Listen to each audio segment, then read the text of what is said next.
Košutići je stara-hercegovačka familija, negdje krajem 15-16. veka iz Banjana, to je iznad Nikšića. Inače, Banjani su jedno od najstarijih crnogorskih plemena, sadašnje Crne Gore. To mali broj ljudi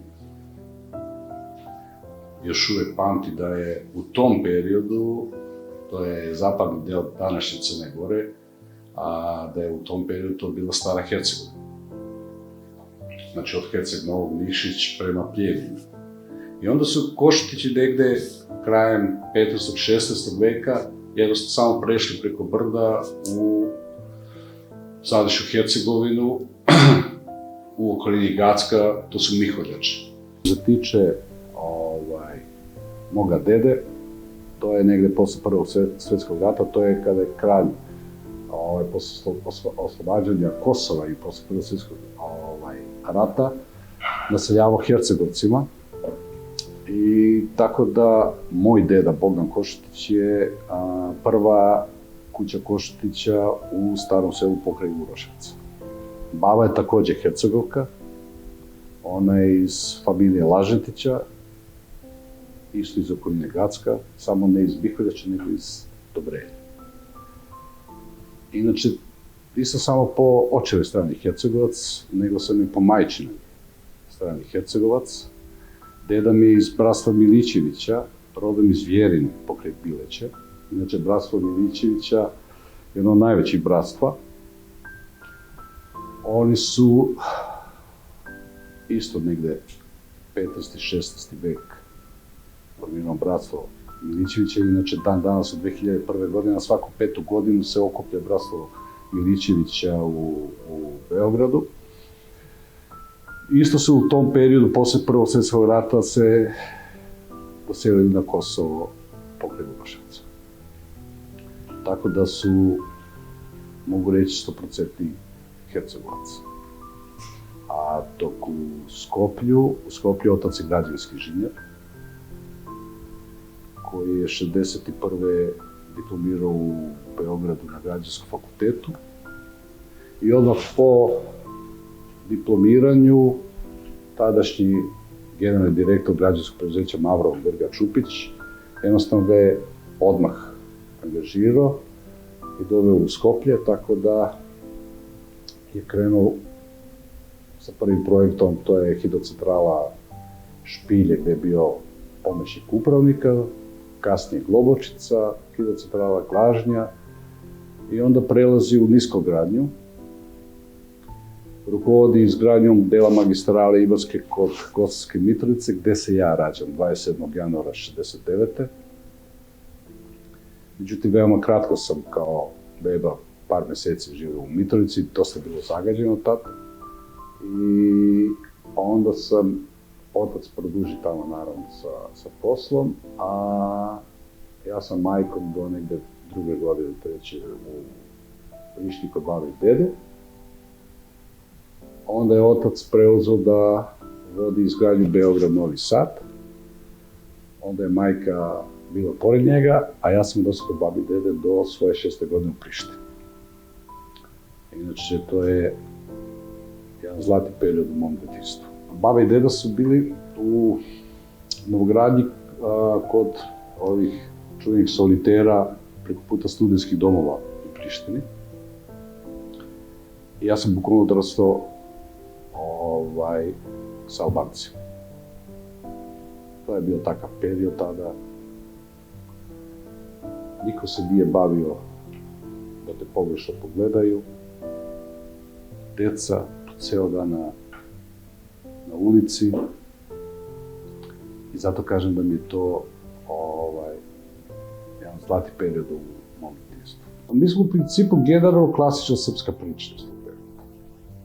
Znači, Košutići su, naravno mi smo imali isto i u Partizanima i u Četnicima. Nisu više i u Partizanima. A dok Milićevići, meni je deda bio komandant u Partizanima na Kosmetu. Baba je bila tenzija otišla kao major u rezervi partizanski. Inače, ona je bila u Makedonsko-Kosovskoj brigadi za vreme rata, gdje je bio Kosovska Indija.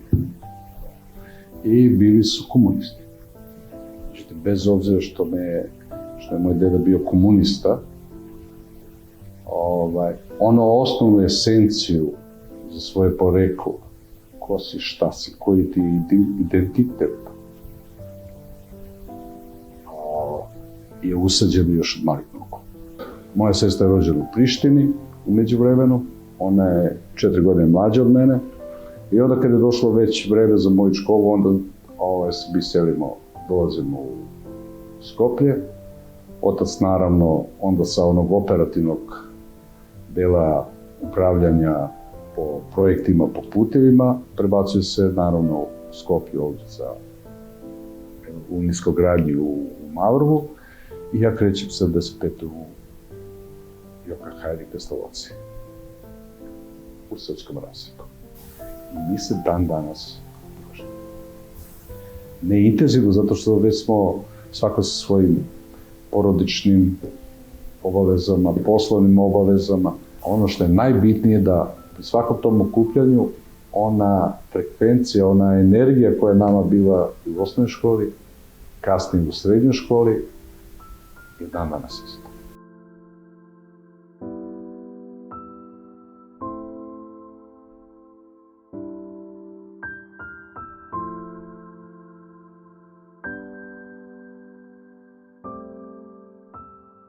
Krajem 90-ih nije imalo socijalnih mreža, to znači da postoji unutrašnji poriv za pokušaj celostne samospoznaje svoje, kao identitet, kao pripadnost određenom identitetu. I brže smo videli da ta, nažalost, priča, da je nazovem, SFRJ je gotova. I onda to dolazi tada Demokratska partija Srba, 91. ili 92. Negde pre leta je bila oficijalno osnovana, a negde 9. septembra 92. dolazi na partiju. I učlanjeni su Demokratska partija Srba. U tom momentu ti si, koristeći politički rečnik, opozicija svakom. Ničim izazov. I u smislu da u tom psihološkom, pre svega, periodu formiranje Demokratske partije Srba nije se doživjelo da to su se Srbi iz Makedonije, makedonski građani srpske nacionalnosti rešili da iskoriste svoje zakonsko ustavno pravo. Ne. Da nije možda Miloševićeva neka instalacija. I to je bio veoma nezgodan period. Međutim, Demokratska partija Srba od samog svog osnivanja je imala jedan pristup gde veoma brzo se prepoznalo, znači i komšije i prijatelji su prepoznali da to nije nikakva politička instalacija negde s polja, da se radi o građanima Makedonije koji jednostavno žele samo da iskoriste svoje zakonsko i ustavno pravo. I onda je Demokratska partija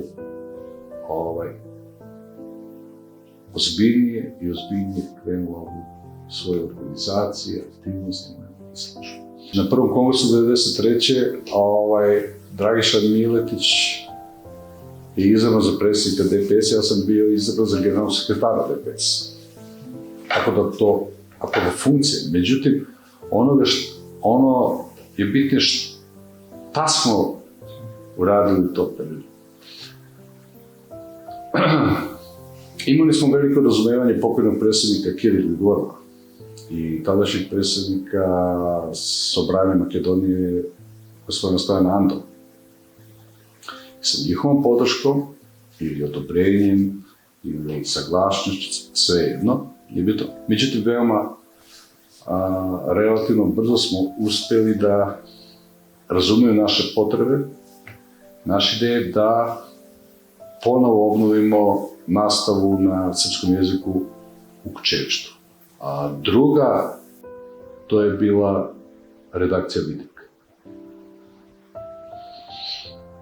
Nažalost, danas nije u formatu i vremenskom i u svakog spektra formatu kao što smo tada zamišljali, međutim, ne mogu reći da nismo bili zadovoljni jer smo ipak obezbedili jedan medijski prostor gde bi se na srpskom jeziku moglo prenositi za aktivnosti i za život Srba u Makedoniji.